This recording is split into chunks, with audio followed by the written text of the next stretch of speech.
کہ جس کے بارے میں قرآن نے دعویٰ کر دیا، کوئی ہے مائی کا لال کہ قرآن جیسا قرآن بنا کے لائے؟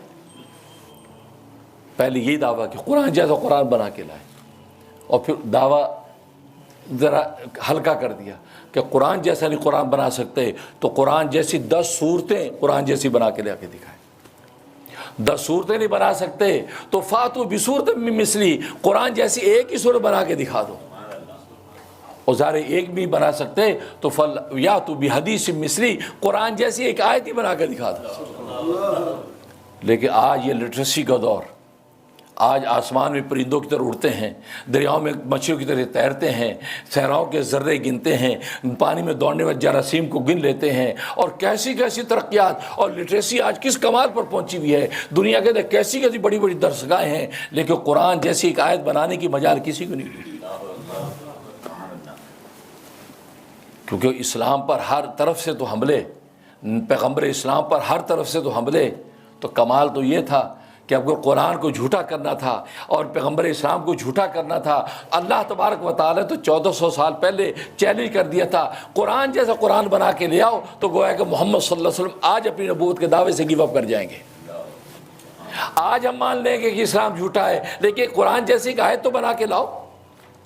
لیکن اس وقت کی طاقتیں بھی عاجز تھیں، حالانکہ فصیح و بلیغ شاعر تھے، فصیح و بلیغ ادیب تھے، انہوں نے کوشش بھی کی کیسا کلام بنائے۔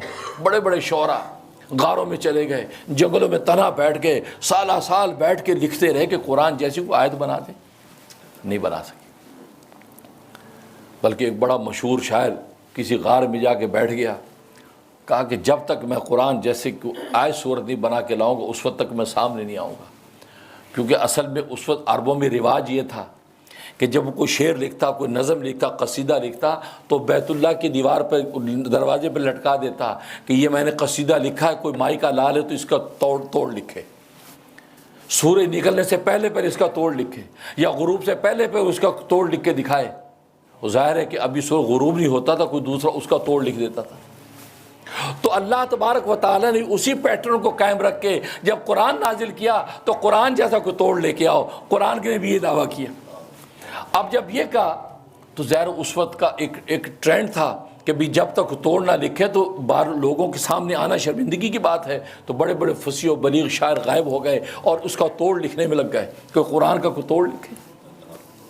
اور یہ شاعر بیٹھ گیا جا کے غار میں اور کہا کہ شاگردوں سے کہا کہ اگر کبھی تم نے کچھ کرنا ہو تو آ کے اپنا قصیدہ رکھ دیا کرو اصلاح کے لیے، میں اٹھا کے اصلاح کر کے رکھ دوں گا، ملاقات نہیں کروں گا، سامنا نہیں کروں گا، کیونکہ مجھے شرمندگی ہے جب تک قرآن کا توڑ نہ لکھوں، اور قرآن نے یہ چیلنج کیا اور ہم توڑ نہ لکھ پائیں۔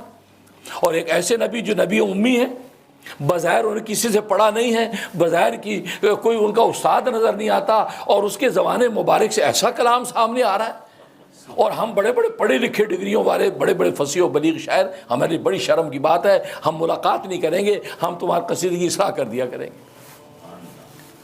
ادھر سورت کوثر نازل ہوئی، مکہ میں سورت کوثر نازل ہوئی، انا اعطیناک الکوثر فصل لربک وانحر ان شانئک هو الابتر، سورت نازل۔ اب ایک شاگرد نے نوٹ کر لی اور نوٹ کر کے چلا گیا اور جا کے اس کے غار کے دھانے پہ لکھ دیا کہ سر یہ میں نے ایک لکھی ہے، یہ کچھ نظم لکھی ہے، نثر لکھا ہے، تو آپ اس کی اصلاح فرما دیں۔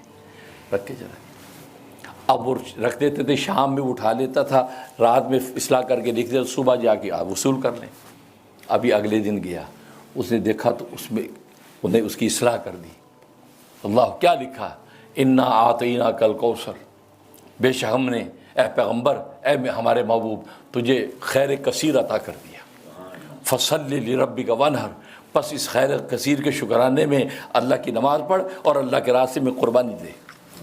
ان شانئک هو الابتر، تیرا دشمن ہی دم کٹا ہوگا، تیرے دشمن ہی کا فیض آگے نہیں پھیلے گا، جو تجھے یہ کہتے ہیں کہ اس کا کوئی مرد اولاد نہیں ہے، کہ بیٹے سے آگے ساری کے سارے فیضان چلتے ہیں، بیٹیاں ہیں بیٹے نہیں ہیں، بچپن میں بیٹے فوت ہو گئے، اس کا فیض ختم ہو جائے گا۔ فرمایا کہ نہیں، تیرا دشمن ہی اس کا فیض ختم ہوگا، تیرا فیض باوجود اس کے کہ ظاہری نظر میں بیٹے نہیں ہیں، پوری امت تیرے بیٹے بن کے تیرے فیض کو پھیلائے گی۔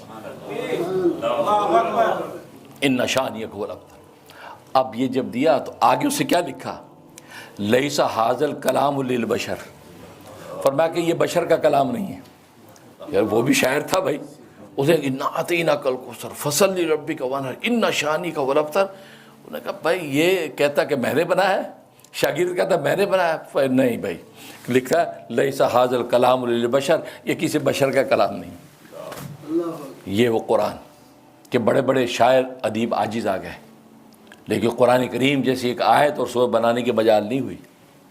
یہ معجزہ اللہ تبارک و تعالی نے سرکار دو عالم صلی اللہ علیہ وسلم کو عطا کیا, اور یہ علمی معجزہ ہے, علمی معجزہ ہے. اور علمی معجزہ کا میں نے بتایا کمال یہ ہے کہ عالم کی ذات پردے میں اگر چلی بھی جائے تو اس کے علم کا فیضان باقی رہتا ہے.